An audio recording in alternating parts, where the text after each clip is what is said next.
व सबस्क्राईब करा आणि बेल आयकॉनला क्लिक करा। यड्राव फाटा येथे चालत जाणाऱ्या वृद्धास टू व्हीलर गाडीची जोराची धडक, दोघेही गंभीर जखमी।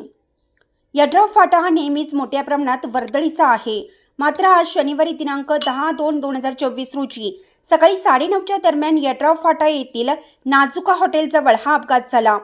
नाजुका हॉटेलमधील कामगार इचलकरंजीकडे चालत जात होता।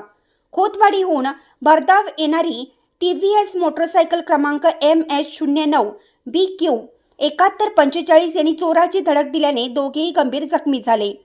मोटरसायकल स्वार तर बेशुद्ध अवस्थेत पडला होता, तर नाजुका हॉटेलमधील कामगाराच्या डोक्याला जबर मार लागून रक्तबंबाळ झाला होता। बघता बघता नागरिकांनी मोठी गर्दी केली। त्यातीलच एकाने 108ला फोन लावून घटनास्थळी बोलावून घेऊन दोघांनाही ॲम्ब्युलन्समध्ये घालून IGM रुग्णालयामध्ये दाखल करण्यात आलं। दोघांचीही प्रकृती चिंताजनक असल्याने नागरिकातून घटनास्थळी हळहळ व्यक्त केली जात आहे। घटनास्थळी बघ्यांची मोठी गर्दी झाली होती, तसेच ॲम्ब्युलन्स आली असतानाही नागरिक मात्र थांबायचं नाव घेत नव्हतं।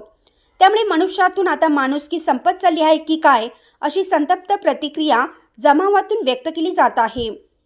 इंडियाचा आवाज न्यूजसाठी संपादक रवींद्र कांबळे।